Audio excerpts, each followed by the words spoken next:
नमस्कार। घड़ी में रात के 9 बज चुके हैं और वक्त हो गया है आपकी पसंदीदा बुलेटिन प्राइम टाइम एट 9 का, जहां मिलती है आपको प्रदेश की हर ताजा खबर। आप देख रहे हैं बीबीसी राजस्थान और मैं हूं आपके साथ निखिल। चलिए शुरुआत करते हैं आज की सबसे अहम खबरों के साथ। डालते हैं एक नजर आज की सुर्खियों पर। ब्यावर में घने कोहरे में सर्द हवाओं ने किया बेहाल, विजिबिलिटी 20 फीट तक सिमट गई, हाईवे की रफ्तार धीमी। कोहरे की चादर में लिपटा रहा शेखावाटी, सर्दी का तीखा तेवर, छात्र वाहन चालक परेशान। 69वीं अंडर 14 राष्ट्रीय विद्यालय हैंडबॉल प्रतियोगिता शुरू, चित्तौड़गढ़ के इंदिरा गांधी स्टेडियम में हो रहा आयोजन। लोटवास से छात्रों को 18 किलोमीटर दूर शिफ्ट करने पर विरोध, जर्जर स्कूल भवन के कारण प्रशासन के निर्णय से ग्रामीण नाराज। 81 लाख की अफीम में ट्रक के साथ 32 वर्षीय युवक गिरफ्तार, चूरू के रतनगढ़ में मालासार टोल के पास पकड़ा। कांग्रेस का संकल्प व नववर्ष मिलन सम्मेलन कार्यक्रम, चूरू जिले के तारानगर जाट भवन में हुआ कांग्रेस का सम्मेलन। धौलपुर के कोलारी पंचायत में नरेगा में धांधली का आरोप, विधवा महिलाएं बेरोजगार फैक्ट्री में मजदूरी को मजबूर। हत्या के प्रयास में फरार आरोपी को किया गिरफ्तार, अलवर जिले की राजगढ़ पुलिस ने की कार्रवाई, चाकू भी बरामद। उदयपुर वाटी में किन्नर समाज की भव्य चाक पूजन रैली निकाली, कस्बे में गूंजे बैंड बाजे, कई जगह हुआ स्वागत। भारतमाला को लेकर सैकड़ों किसानों ने किया प्रदर्शन, ब्यावर के मसूदा में राष्ट्रपति के नाम एसडीएम को सौंपा ज्ञापन। केलवा के झांझर गांव में माइनिंग में नाबालिग की मौत, राजसमंद में टीएसएल माइंस पर गंभीर लापरवाही के आरोप। राजसमंद में चौराहे पर दिन दहाड़े हुआ खूनी संघर्ष, गांव गोड़ा में युवक की तलवारों से गोदकर हत्या, इलाके में सनसनी। तो ये थी आज की बड़ी सुर्खियां। बढ़ते हैं खबरों की पूरी रिपोर्ट की ओर विस्तार से। ब्यावर जिले के मसूदा कस्बे और आसपास के ग्रामीण क्षेत्रों में अल सुबह घना कोहरा छाया रहा। इसके साथ ही चली शीतलहर के कारण क्षेत्र में सर्दी का असर अचानक बढ़ गया। स्टेट हाईवे सहित ग्रामीण सड़कों पर कोहरा इतना घना था कि विजिबिलिटी 20 फीट तक सिमट गई। घने कोहरे के कारण जवाजा से गुजरने वाले ने स्टेट हाईवे पर वाहनों की रफ्तार धीमी हो गई। वाहन चालक हेडलाइट जलाकर धीमी गति से चलते दिखे, जिससे कई स्थानों पर उन्हें परेशानी का सामना करना पड़ा। कोहरे और बढ़ी हुई ठिठुरन से जनजीवन प्रभावित हुआ। सर्दी से बचाव के लिए लोग जगह जगह अलाव जलाकर राहत पाने का प्रयास करते नजर आए। ग्रामीण क्षेत्रों में छाए कोहरे और ओस को किसानों ने लाभकारी बताया।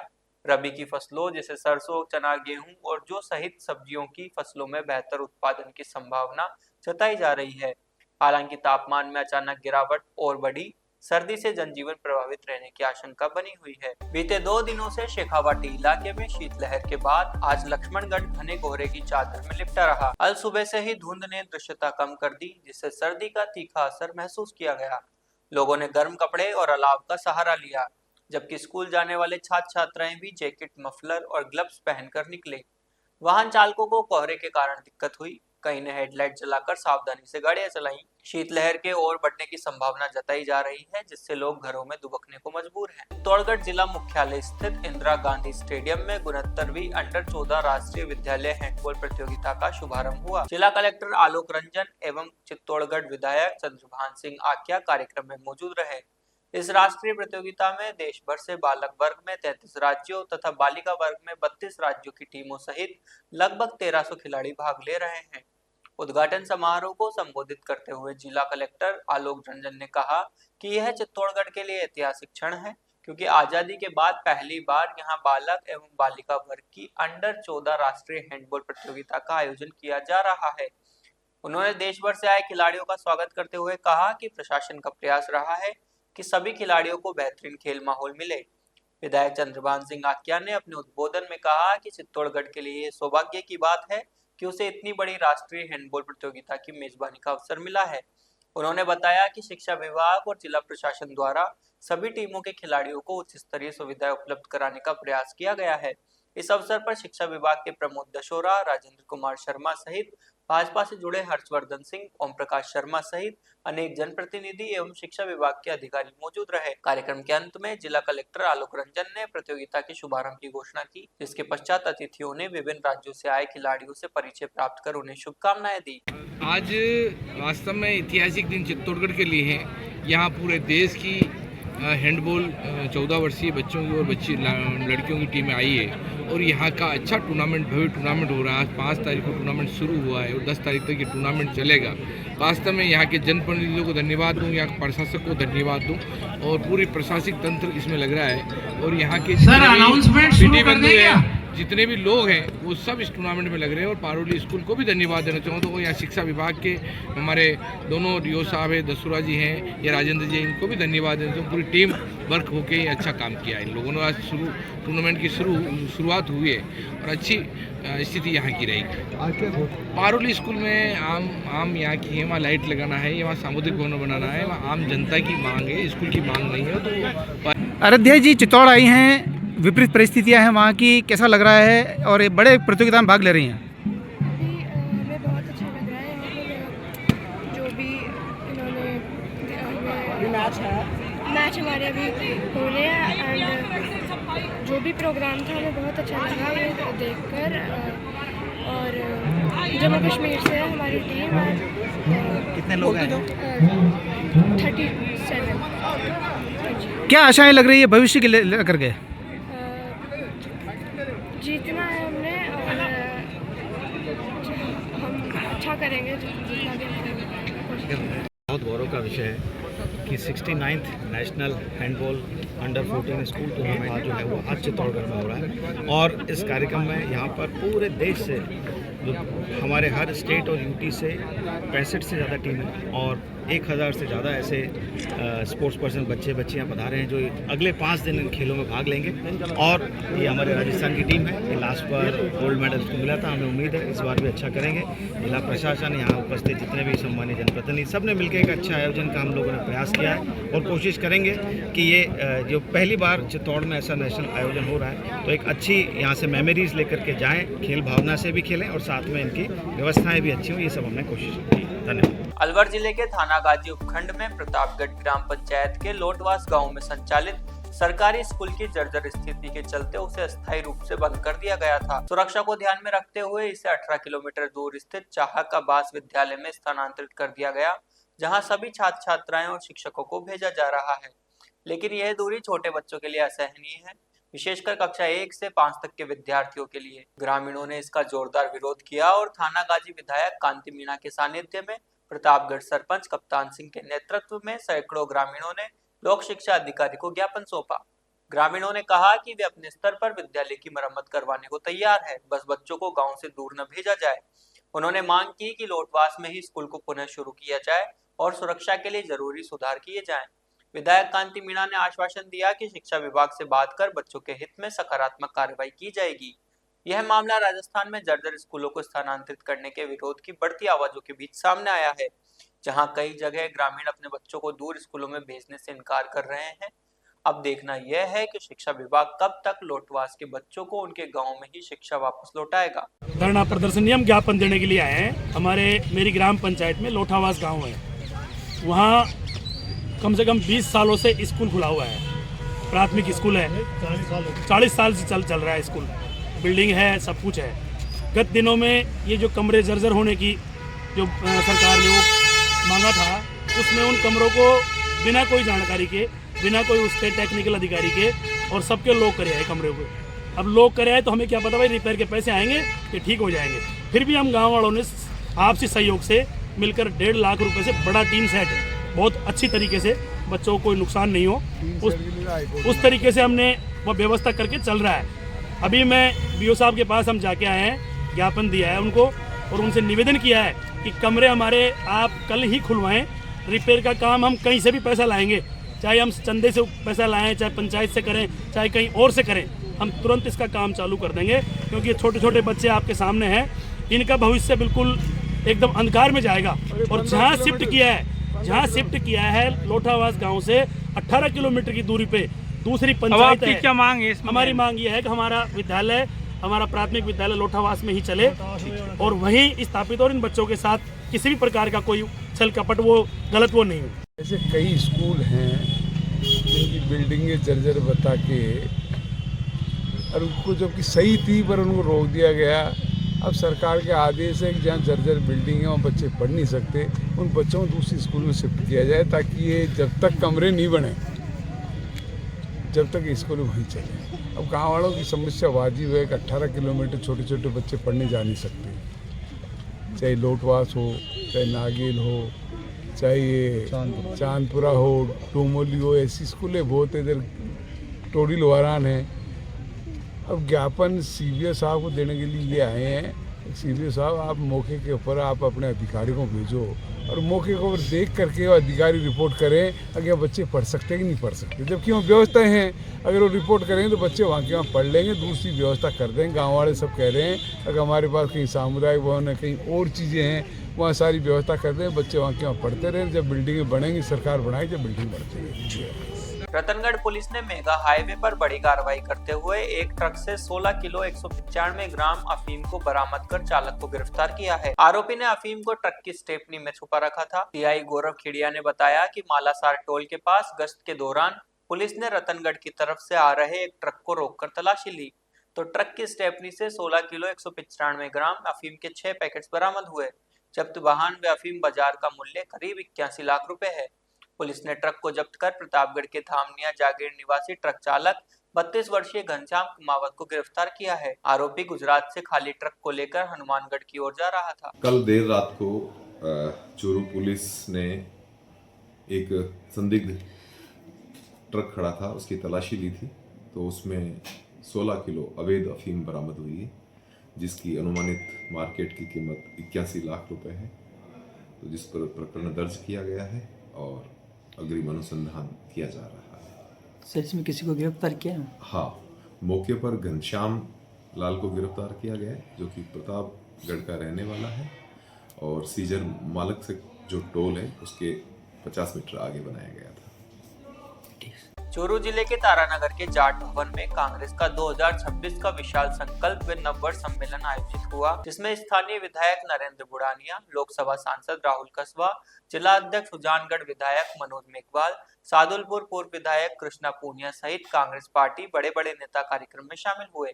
सभी ने एक दूसरे को नववर्ष की शुभकामनाएं दी एवं क्षेत्र को प्रगति की ओर ले जाने का संकल्प लिया। विधायक नरेंद्र बुढ़ानिया ने सभी आए हुए आगंतुकों का आभार व्यक्त किया। विधायक बुढ़ानिया ने कहा कि हम सब मिलकर सरकार को चेताने का काम करेंगे एवं क्षेत्र को विकास की ओर जाने का काम करेंगे। इस मौके पर निवर्तमान प्रधान संजय कसवा, पीसीसी सदस्य अमित बुढ़ानिया, लोक अध्यक्ष वेद प्रकाश सहारण सहित हजारों लोगों ने कार्यक्रम में शिरकत की। जीताराम जांदू व लीलाधर जोशी ने कार्यक्रम का संचालन किया। धौलपुर जिले की सेपऊ पंचायत समिति के अंतर्गत आने वाली ग्राम पंचायत कोलारी में नरेगा योजना में बड़े पैमाने पर धांधली का आरोप ग्रामीणों ने लगाया है। उनका कहना है कि पंचायत प्रशासन बिना रिश्वत लिए मजदूरों को काम नहीं देता। भुगतान का आधा हिस्सा कमीशन के तौर पर मांगा जा रहा है। विधवा और अकेली महिलाएं जो रोजगार के लिए नरेगा पर निर्भर है, उन्हें भी काम से वंचित रखा गया है। मजबूरन में धौलपुर की फैक्ट्रियों में कम वेतन पर काम करने को मजबूर हैं। एक ग्रामीण ने बताया कि उनके बच्चों का पेट भरने के लिए नरेगा ही एकमात्र सहारा था, लेकिन अब वह भी छिन गया है। ग्रामीणों ने जिला प्रशासन से मांग की है कि मामले की जांच कर दोषियों के खिलाफ कार्रवाई की जाए। स्थानीय सामाजिक कार्यकर्ता ने कहा कि यह गरीबों के अधिकारों का खुला उल्लंघन है, इसे बर्दाश्त नहीं किया जाएगा। अब देखना यह है कि इस मामले में प्रशासन क्या कार्रवाई करता है। सुनीता मेरा नाम है, कोलारी का रहने वाली हूँ। नरेगा नाम ना लिखा था, पैसा मांगते हैं और ना कॉलोनी आ रही ना काम कर रही। हम मेरा राजेंद्र सिंह है, मैं विकलांग आदमी हूँ और 6 महीने के मैंने फॉर्म भरा है, पर लेकिन सुनवाई नहीं हो रही है। कोई समस्या कड़ी है रही है खाली। दयाराम बोल रहा हूँ साहब, और नरेगा चल रहा है आधे आधे पे और मालूम पड़ती नहीं है। और कोलारी ग्राम पंचायत में ये धांधलीबाजी चल रही है। अलवर जिले की राजगढ़ पुलिस ने कार्रवाई करते हुए हत्या का प्रयास करने वाले एक फरार आरोपी को घटना में प्रयुक्त चाकू के साथ गिरफ्तार किया है। थानाधिकारी राजेश मीणा ने बताया कि 29 नवंबर 2025 को परिवादी ने मामला दर्ज करवाया था कि उसके पिता 28 नवंबर 2025 को करीब 11:30 बजे पंचर की दुकान पर काम कर रहे थे। तभी माचाड़ी निवासी सतीश कुमार बेरवा पुत्र कैलाश चंद हाथ में चाकू लेकर आया और उसने परिवादी के पिता पर चाकू से जानलेवा हमला कर दिया। पड़ोस के लोगों ने उसके पिता को बचाया तथा लोगों को आता देख आरोपी ने उसके पिता की जेब से 10,500 रुपए ले लिए। वहीं जान से मारने की धमकी देकर मौके से फरार हो गया। इस पर मामला दर्ज कर टीम का गठन किया गया। गठित टीम ने कार्रवाई करते हुए आसूचना संकलित कर फरार वांछित आरोपी माचाड़ी निवासी सतीश कुमार पुत्र कैलाश चंद्र बेरवा को घटना में प्रयुक्त चाकू के साथ गिरफ्तार कर लिया। झुंझुनू जिले के उदयपुर वाटी कस्बे में किन्नर समाज द्वारा चाक पूजन रैली बड़े ही धूमधाम और श्रद्धा के साथ निकाली गई। रैली में हजारों की संख्या में किन्नर समाज के लोग शामिल हुए। उदयपुर वाटी शहर के चुंगी नंबर 3 स्थित रत्नागिरी मैरिज गार्डन से दोपहर करीब 1 बजे किन्नर समाज की चाक पूजन रैली बैंड बाजे के साथ रवाना हुई। रैली में किन्नर समाज के लोगों ने पारंपरिक वेशभूषा में नाचते गाते हुए नगर भ्रमण किया। रैली के दौरान कस्बे के दुकानदारों और नागरिकों ने पुष्प वर्षा कर किन्नर समाज का भव्य स्वागत किया। इसके बाद रैली मंडी क्षेत्र में स्थित कुमार के घर पहुंची, जहां मिट्टी के चौक की विधिवत पूजा अर्चना की गई। पूजा के बाद पूरी रस का प्रसाद वितरण किया गया। रैली पंचवती जांगड़ कॉलोनी होते हुए पुनः चुंगी नंबर 3 पहुंचकर संपन्न हुई। गौरतलब है कि रत्नागिरी मैरिज गार्डन में पिछले 5 दिनों से किन्नर समाज का सम्मेलन आयोजित किया जा रहा है, जिसकी शुरुआत 1 जनवरी को हुई थी। यह कार्यक्रम 10 जनवरी तक चलेगा, जिसमें आगे भी विभिन्न धार्मिक एवं सांस्कृतिक रस्में आयोजित की जाएगी।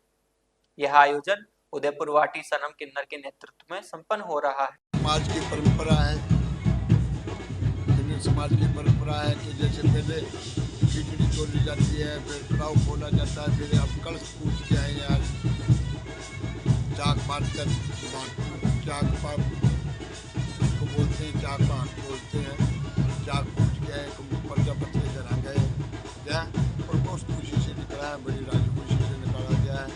प्रशासन का साथ है, भाइयों का भी साथ है, बस्ती माता का भी साथ है, सबका साथ सहयोग से ये प्रोग्राम से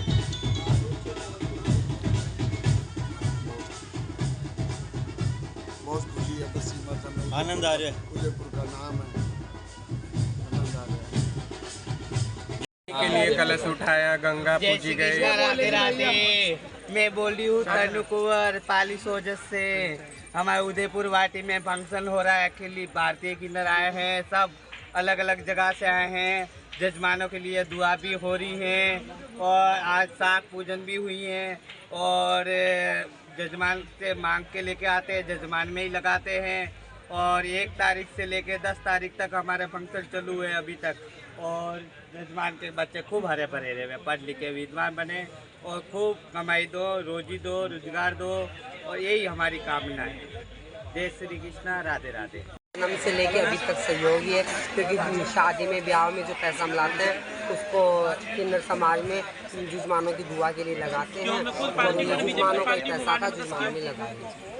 आगे क्या कार्यक्रम रहेंगे आज आगे हमारे जैसे किन्नर समाज में बहन बनती है तो उनका भात होएगा और आज से चालू हो जाएगा। आज से भात बनना और एक झूल और निकलेगा जो बड़ा फूल पत्ती वाला, वो निकलेगा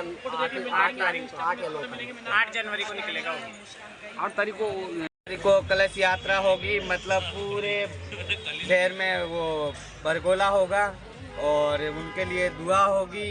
और सनम भाई करवा रही है राजू हाजी जी और उनकी चेला है सनम भाई और एक अम्मा थी वो कलीम्मा जो काली बाई कहते थे वो है।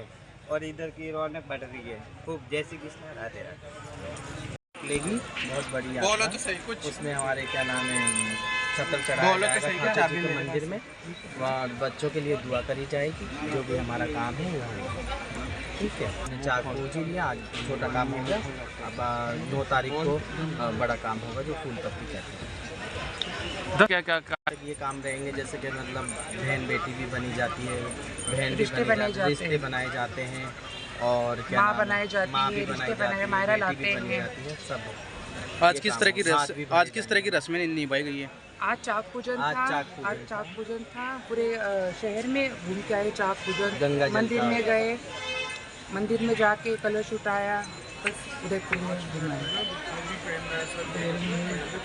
राजसमंद जिले के केलवा थाना क्षेत्र के झांझर गांव में स्थित TSL माइंस में बीती रात एक बेहद गंभीर और कानून व्यवस्था से जुड़ा मामला सामने आया। माइंस में कार्यरत नाबालिग मजदूर मदन भील की संदिग्ध परिस्थितियों में मौत हो गई। परिजनों का आरोप है कि मदन भील नाबालिग था, इसके बावजूद उससे अवैध रूप से माइंस में काम लिया जा रहा था, जो कि बाल श्रम कानून और माइनिंग नियमों का सीधा उल्लंघन है। परिजनों ने यह भी स्पष्ट किया है कि मजदूर की मौत माइंस में चल रहे कार्य के दौरान हुई घटना के कारण हुई है। आरोप है कि घटना के बाद माइनिंग विभाग को बिना सूचना दिए ही मृतक के शव को आनन फानन में सरकारी अस्पताल केलवा भिजवाया गया, जहां डॉक्टरों ने उसे मृत घोषित कर दिया। नियमों के अनुसार किसी भी माइंस दुर्घटना की सूचना तत्काल माइनिंग विभाग और पुलिस प्रशासन को देना अनिवार्य होता है, लेकिन इस मामले में नियमों की खुली अवहेलना की गई। परिजनों का यह भी आरोप है कि माइंस में सुरक्षा मानकों का कोई पालन नहीं किया जा रहा था। न तो आवश्यक मेडिकल सुविधा मौजूद थी और न ही आपात स्थिति से निपटने की कोई व्यवस्था। घटना की सूचना मिलते ही बड़ी संख्या में परिजन और ग्रामीण केलवा थाना क्षेत्र में एकत्रित हो गए और माइन संचालक, मैनेजर व मालिक के खिलाफ सख्त कार्रवाई की मांग करने लगे। ग्रामीणों ने कहा कि यदि मृतक नाबालिग होने की पुष्टि होती है तो यह मामला केवल लापरवाही नहीं बल्कि गंभीर आपराधिक कृत्य की श्रेणी में आएगा। फिलहाल पुलिस और संबंधित विभाग मामले की जांच में जुटे हैं। राजसमंद के गुड़ा गांव से इस वक्त की एक बड़ी और दिल दहला देने वाली खबर सामने आ रही है। यहां के चौराहे पर दिन दहाड़े बदमाशों ने खूनी खेल खेला है। जानकारी के अनुसार करीब 6 अज्ञात व्यक्तियों ने अचानक हिम्मत सिंह नामक युवक पर धारदार तलवारों से ताबड़तोड़ हमला कर दिया।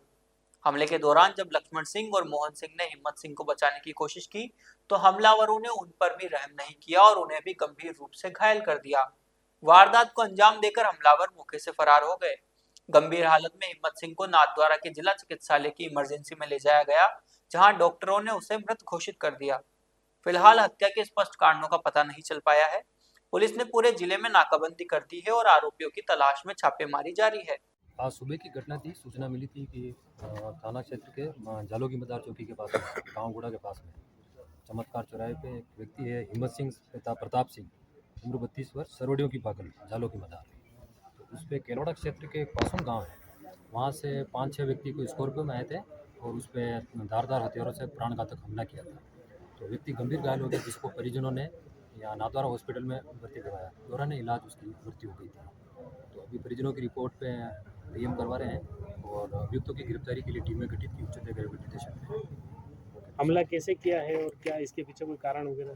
कारण अभी पता नहीं चला है, परिजन रिपोर्ट दे रहे हैं और बाकी धारदार हथियारों से हमला किया था। गंभीर घायल हो गया, जिसको यहाँ नाथद्वारा इलाज के लिए लाए थे, यही मृत्यु हो गई थी। ये क्या करता है मृतक जो है? मृतक अभी पूरी इसकी डिटेल मिली नहीं है। मृतक रहता यही है। टीमें गठित कर रखी है मुझे गिरफ्तारी के लिए। साथ में कितने व्यक्ति? 5-6 जने ये थे, एक स्कॉर्पियो लेके आए थे ब्लैक। नाम पासुन गांव के हैं, नाथू सिंह, अमेर सिंह, कालू सिंह, किशन सिंह, हिम्मत सिंह और प्रकाश सिंह। अच्छा, ये फरार है? ये फरार है, टीम में गठित कर रखी है और अधिकारी भी मौके पर बता रहे हैं, एडिशनल साहब और साहब बता रहे हैं। अभी तक प्रथम दृष्टया इसका इस घटना को कारण सामने नहीं आया है कि किस कारण से हुई है। ये परिजनों से हम पूछताछ करेंगे, जब आरोपी आएंगे तब भी पूछताछ की जाएगी कि किस कारण से घटना हुई है। मृतक और आरोपियों का कोई पिछला बैकग्राउंड, ऐसा कोई आपराधिक बैकग्राउंड तो नहीं रहा? अभी देखते हैं, वो केलोड़ा थाना क्षेत्र से संबंधित है सारे आरोपी जो है, तो वहाँ से भी उनका वो रिपोर्ट मंगवाया जा रहा है। ब्यावर जिले के मसूदा में भारतमाला को लेकर सैकड़ों किसानों ने प्रदर्शन किया।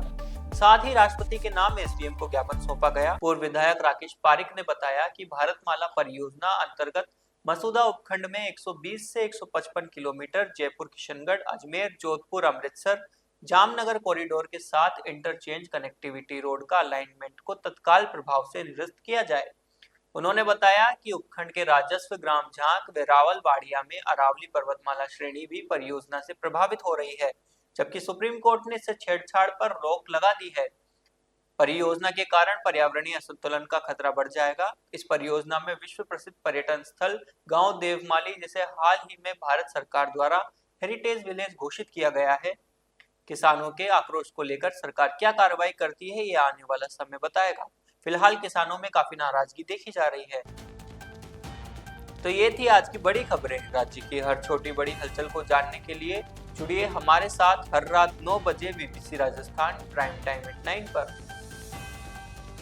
अगर आप भी अपने क्षेत्र, संस्था, समाज या संगठन की खबरें हमारे साथ साझा करना चाहते हैं तो हमें संपर्क करें 9414102499 पर। और राजस्थान की हर ताजा जानकारी के लिए फॉलो करें और सब्सक्राइब करें हमारे इंस्टाग्राम व यूट्यूब चैनल बीबीसी राजस्थान को।